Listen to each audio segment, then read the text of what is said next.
OK, aujourd'hui, on parle des muscles et de l'énergie. Donc, on continue dans notre section de mouvement.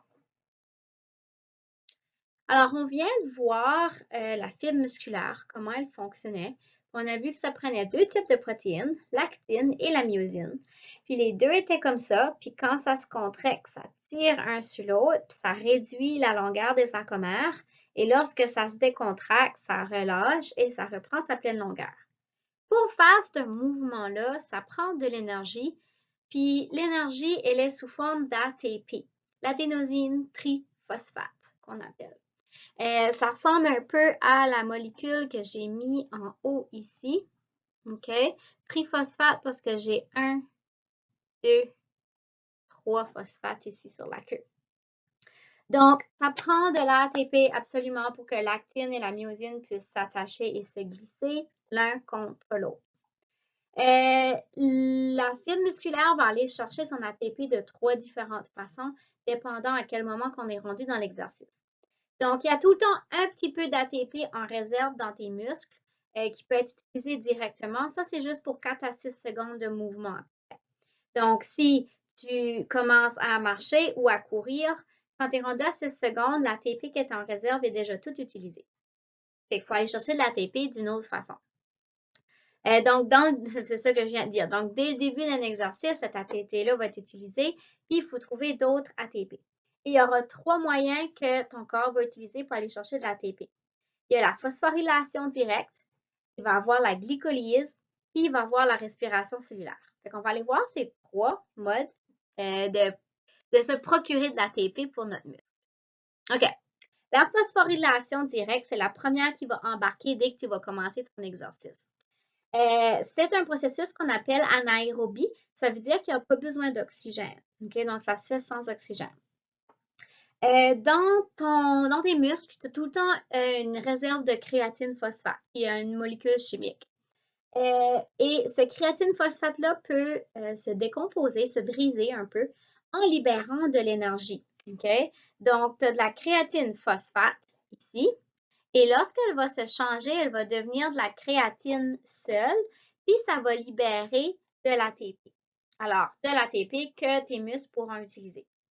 Mais ça peut juste se faire pour une petite partie, le temps que tu as de la créatine phosphate, donc à peu près les 15 premières secondes de ton exercice.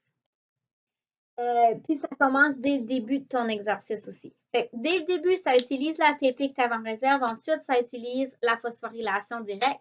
La créatine phosphate se brise et ça libère de l'ATP que ton muscle peut utiliser directement. Pas besoin d'oxygène. Ensuite de ça, ça c'est pas assez. OK? Ça fait qu'il faut aller chercher un deuxième moyen, qui est la glycolyse anaérobie. Donc, anaérobie veut dire, encore une fois, pas besoin d'oxygène. Donc, ça, c'est l'avantage de cette voie-là. Elle va se faire en même temps que la phosphorylation directe. Donc, dès que l'exercice va commencer, la phosphorylation directe va commencer, puis la glycolyse anaérobie aussi. Et ce qui va se passer, c'est que une molécule de glucose, donc on va partir du glucose, elle va se libérer en deux, se séparer en deux, qui va créer de l'acide pyruvique. En se séparant en deux comme ça pour créer deux acides pyruviques, il y a de l'ATP qui est relâché. Pas beaucoup, mais un petit peu. Cet ATP-là peut être utilisé par les muscles.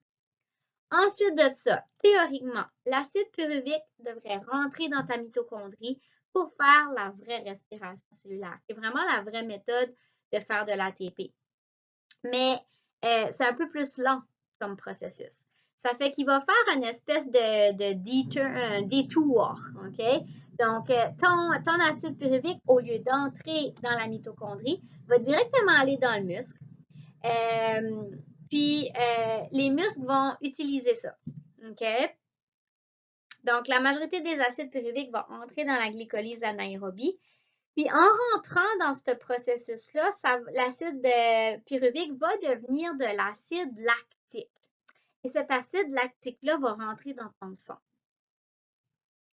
Ça produit 5% d'énergie comparativement à la pleine respiration cellulaire. Donc, c'est pas beaucoup d'énergie, mais elle se fait 2,5 fois plus vite. Donc, comme je vous disais, la troisième voie qu'on va voir bientôt, qui est la vraie respiration cellulaire, on appelle ça le cycle de Krebs. la glycolyse anaérobie se fait beaucoup plus rapidement, mais produit moins d'ATP. Donc, c'est moins efficace, mais plus rapide. Donc, pour un début d'exercice, ça vaut la peine, mais pour un exercice qui va durer sur une plus longue période de temps, ça vaut plus la peine. La glycolyse anaérobie va se faire pour à peu près 30 à 40 secondes. Okay? Puis, ça va se faire en même temps que la phosphorylation directe. Fait que, si tu penses, dès que tu commences à faire des contractions avec tes muscles, les ATP qui étaient déjà là sont utilisés. La phosphorylation directe commence directement avec le mouvement. La glycolyse anaérobie commence aussi. Après à peu près 15 secondes, il n'y a plus de créatine phosphate, donc tu ne fais plus de phosphorylation directe. Et tu vas continuer pour un autre 30, 25, 30, 35 secondes sur la glycolyse anaérobie. Mais rendu à ce point-là, là, quand ça fait plus que 40 secondes que tu es dans ton exercice, la glycolyse anaérobie ne fournira plus. OK? Parce qu'elle ne fait pas assez d'ATP. Fait que là, il faut aller sur notre troisième moyen. Ça, c'est un petit résumé ici de la glycolyse anaérobie. Donc, le glucose va se séparer en deux. Ça va donner 2 acides pyruviques. Ça va aussi donner 2 ATP que tes muscles pourront utiliser. Ensuite de ça, l'acide pyruvique va être transformé en acide lactique qui va aller dans ton sang. Et tout ceci se fait sans la nécessité d'oxygène. C'est ça qui est pratique.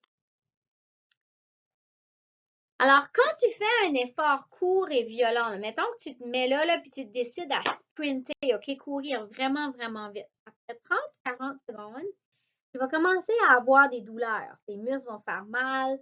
Tes muscles vont avoir l'air lourd, une lourdeur musculaire. Donc, quand il n'y a pas assez d'oxygène qui va rentrer dans ton sang, on va faire la voie anaérobique, OK, qu'on vient de voir. Sans oxygène, les acides pyruviques vont être transformés en acide lactique, l'acide lactique qui va directement aller dans ton sang. C'est quand tu commences à avoir beaucoup d'acide lactique dans ton sang que tu vas ressentir cette douleur-là, cette lourdeur, puis une fatigue musculaire après 30, 40, 50 secondes. OK? Si tu réduis l'intensité de ton effort, le muscle va se décontracter, donc il va relaxer, il va devenir moins tendu. Il va permettre au sang de recirculer et d'apporter de l'oxygène. Puis au contact de cet oxygène-là, l'acide lactique va être transformé, va être enlevé. Puis ça va donner du dioxyde de carbone puis de l'eau. Okay? Et là, tu vas perdre ta douleur musculaire, ta fatigue musculaire. Donc, quand tu fais un exercice intense, puis ça brûle, là, tes muscles brûlent, ben c'est parce qu'il y a trop d'acide lactique, ça veut dire que tu as fait ta glycolyse anaérobie. Bon, là, on est rendu à 40 secondes maximum d'exercice intense, OK? Donc, si tu décides de sprinter, mais il faut que tu sprintes pour un bon 5 minutes ou 4 minutes ou même 1 minute, après 40 secondes, il n'y a plus d'ATP qui rentre. Si tu as besoin d'ATP, là, comme tu ne peux pas faire ton ATP, sinon tes muscles vont arrêter et tu vas tomber. Alors, on embarque sur la vraie respiration cellulaire qu'on appelle le cycle de Krebs qui se fait dans la mitochondrie. Donc ça va fournir 95% de l'ATP nécessaire pour un exercice soutenu, donc à long terme. Alors, ceux qui font de la course, de la bicyclette à long terme, c'est vraiment ta respiration cellulaire, ton cycle de Krebs qui va te donner tout ton ATP que tu as besoin. OK? Puis, il y a 2 parties, le cycle de Krebs et la chaîne de transport des électrons. Donc, voici un peu comment ça fonctionne. Qu'est-ce que ça nous prend pour faire la respiration cellulaire? Ben, vous savez, ça fait longtemps qu'on en parle. Ça prend du glucose. OK? Alors, le glucose, tu en as toujours dans le sang, mais tu en as aussi d'emmagasiné dans ton corps sous forme de glycogène. OK? On avait vu ça en bio 1, dans nos macromolécules, donc dans les polysaccharides, les longues chaînes de sucre. Glycogène, c'est une façon d'emmagasiner ton glucose à long terme. Alors, ton glycogène va se défaire, qui va libérer du glucose. Ton glucose va se séparer en 2 acides pyruviques. Rappelle-toi, ça libère 2 ATP, ceci. Ça ne prend pas d'oxygène, la partie ici. Ensuite de ça, quand tu rentres dans la respiration cellulaire, tes acides pyruviques vont rentrer dans ta mitochondrie. Et là, on va faire la vraie respiration cellulaire. Et celle-ci, elle est aérobie. Donc, ta respiration cellulaire, tu as besoin d'oxygène qui rentre dans tes cellules. OK? Qu'est-ce qui va ressortir de cette respiration cellulaire-là? Il va y avoir du CO2, OK, qui est notre déchet qu'on doit expirer, de l'eau, qui va sortir de ça, et on a un gain net de 32 ATP, OK, qui est énorme. Ça se compare même pas aux deux petits ATP, au un petit ATP qu'on avait dans la créatine phosphate, puis aux deux petits ATP qui venaient d'une molécule de glucose. Donc, dans la respiration cellulaire, une molécule de glucose fait 32 gains nets d'ATP. C'est beaucoup d'ATP, cela. OK? Donc, pour faire un résumé, tes muscles ont besoin d'ATP pour se contracter, se décontracter, pour faire un effort à court terme et à long terme. À court terme, il va y avoir notre première voie qui est la phosphorylation directe, qui est un processus anaérobique, donc pas besoin d'oxygène. On va utiliser la créatine phosphate comme réactif et ça va produire un ATP. En même temps que la phosphorylation directe commence, on a la glycolyse voie anaérobique qui va commencer. On n'a pas besoin d'oxygène parce que c'est anaérobique. On part d'un glucose et on crée 2 ATP plus de l'acide lactique qui va faire ta douleur musculaire. Et finalement, pour plus de 40 secondes à peu près, ces deux premières méthodes-là ne fournissent plus. Donc, on rentre à faire notre vraie respiration cellulaire dans la mitochondrie. On commence avec l'acide pyruvique qui rentre dans la mitochondrie et ça va libérer au total 32 ATP, du CO2 et de l'eau. Et ça peut durer pour plusieurs heures. OK? Alors, une fois que cette chaîne à réaction-là est débutée, ça continue très bien. Mais ça y prend comme du temps à commencer. C'est pour ça qu'on a nos deux autres processus qui sont beaucoup plus rapides, qui vont tenir la machine y aller jusqu'à temps que la respiration cellulaire peut vraiment bel et bien commencer. Et une fois que celle-là est commencée, ça va continuer à long terme. OK? Alors, les marathoniens, OK, eux autres, ils utilisent ce processus-là. Alors que si tu penses à ceux qui lèvent des poids et haltères, qui durent à peu près juste 10, 15 secondes, 20 secondes, eux autres, ils vont utiliser plus les deux premières méthodes. Okay? Ils ne vont pas avoir beaucoup à se rendre à la respiration cellulaire parce que leur effort ne va pas aller au-delà de ça. Voici un petit tableau, je l'adore ce tableau-là, qui montre sur l'axe des Y ici, c'est la quantité d'énergie. Puis sur l'axe des X, c'est le temps. OK? Alors, regarde bien. La voie, on l'appelle aussi alactique, là, mais ça, c'est la phosphorylation directe. Donc, regarde, ça, c'est ta première minute d'effort. Alors, tu vois qu'elle va être très, très efficace, très rapidement, mais juste pour quelques secondes. OK? Donc, ça, c'est la phosphorylation directe. Ensuite de ça, la glycolyse anaérobie, aussi appelée anaérobie lactique, elle prend un peu plus de temps à commencer. Donc, elle va commencer dans les 5-10 premières secondes et elle va être très efficace là, vers les 30-40 secondes. Et là, après ça, elle devient de moins en moins efficace. Alors que notre voie aérobie, qui est la respiration cellulaire, elle prend beaucoup, beaucoup de temps, OK, avant de faire de l'énergie. Mais après une minute, là, elle devient de plus en plus efficace. Puis ça, c'est un autre résumé visuellement. Donc, quand ce que mon muscle, OK, veut resserrer les sarcomères, veut les contracter, ça prend de l'ATP. L'ATP veut venir de 3 façons différentes. Donc, on a notre phosphorylation directe ici. Donc, la créatine phosphate se défait pour créer de la créatine, puis ça va faire de l'ATP qui va aller faire la contraction. Ça, c'est anaérobie, pas d'oxygène. Ensuite de ça, tu as la partie glycolyse anaérobie. Donc, ici, on a du glucose qui va rentrer. Le glucose va faire la glycolyse, ça veut dire qu'il se sépare en 2 acides pyruviques. Les acides pyruviques vont se transformer en acide lactique, puis ça va créer de l'ATP. Et l'ATP va se rendre dans le muscle. Malheureusement, ici, on ne voit pas ce qui se passe dans la mitochondrie. Et là, ça va être la respiration cellulaire qui va se faire ici, qui va aussi donner de l'ATP à plus long terme. Un autre exemple ici, même façon. Donc, à droite ici, on voit la contraction de nos sarcomères qui ont besoin d'ATP. Alors, première voie ici, tu as ma créatine phosphate qui se défait en créatine pour faire de l'ATP qui va être utilisé par ton sarcomère.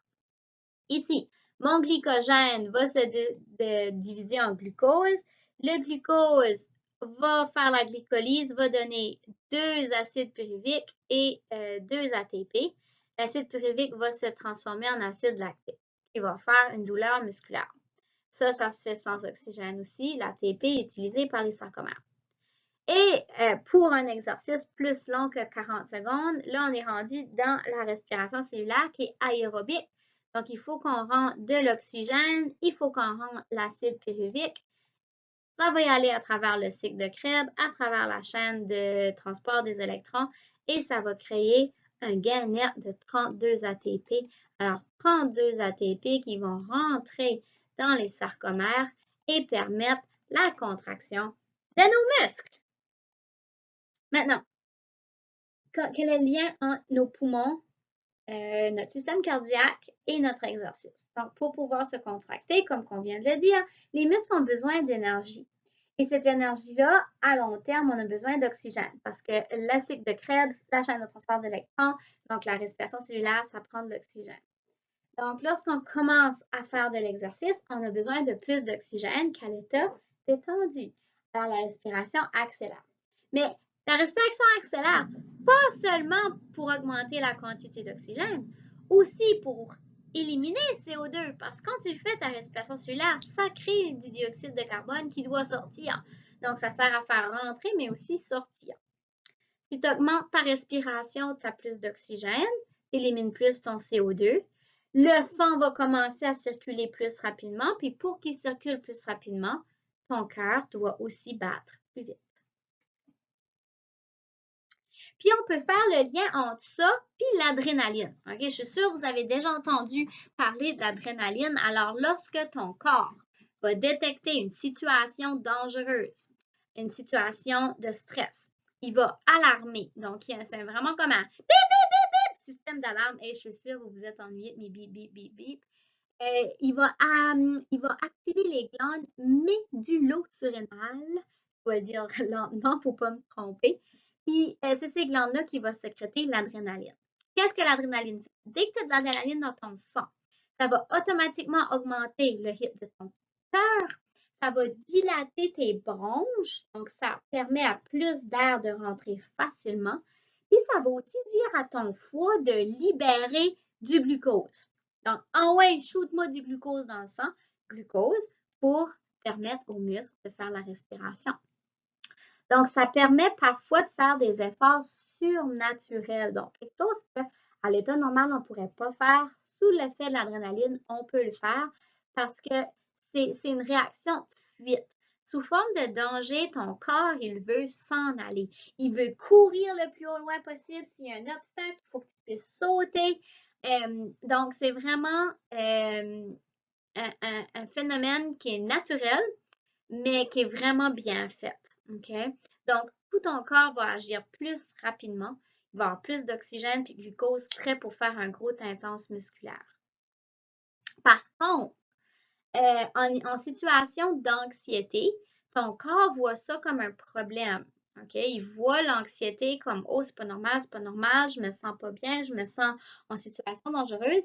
Fait qu'il peut libérer l'adrénaline qui va faire trop d'oxygène puis trop de sucre dans ton sang qui va créer une agitation intérieure. Puis ça peut vraiment faire comme des crises de panique. OK? Parce que ton corps voit une situation stressante comme une situation dangereuse. Des fois, il ne fait pas la différence entre les deux. L'endurance musculaire. Alors, tes muscles, tu peux les entraîner. OK? Ils peuvent devenir meilleurs si tu les entraînes ou si tu ne les entraînes pas, ils peuvent devenir moins bons. Donc, la somme de travail qui est faite par un muscle, ça va engendrer une modification de ton muscle. Lorsqu'on les utilise plus souvent, elles peuvent gagner en taille, en force ou devenir plus résistants à la fatigue, dépendant quel type d'exercice que tu fais. Alors, si tu fais un exercice comme la levée des poids et haltères, ton muscle va devenir plus gros et plus fort. OK? Donc, ton muscle va grossir plus gros. Mais si tu es un marathonien, par exemple, ou qui court des 5 et des 10 km, tu n'as pas besoin d'avoir un gros muscle. Tu as besoin d'avoir un muscle qui est résistant à la fatigue. OK? Alors, qu'est-ce qu'un muscle peut faire aussi pour se changer avec un exercice? C'est d'augmenter le nombre de capillaires, donc tes petits vaisseaux sanguins. Pourquoi tu voudrais apporter plus de capillaires dans tes muscles? Si tu as plus de capillaires, tu as plus de sang. Si tu as plus de sang, tu as plus d'oxygène, tu as plus de façons d'éliminer ton CO2. Donc, ton muscle va devenir plus capillarisé. On va aussi augmenter le nombre de fibres musculaires que tu as et aussi la taille. Ça se fait qu'ils deviennent plus longs. Il va aussi avoir une augmentation des mitochondries dans les cellules musculaires, donc plus de mitochondries, plus de respiration cellulaire. Puis on peut changer le type de fibres parce que les fibres musculaires sont un peu différentes, ils peuvent s'ajuster au travail que tu as besoin. C'est sûr que les fibres musculaires pour une coureuse comme moi ne vont pas être les mêmes genres de muscles que quelqu'un qui fait du poids et haltères. Donc, ça, c'est toutes des modifications que tu peux faire à ton muscle, dépendant de ton type d'exercice que tu fais.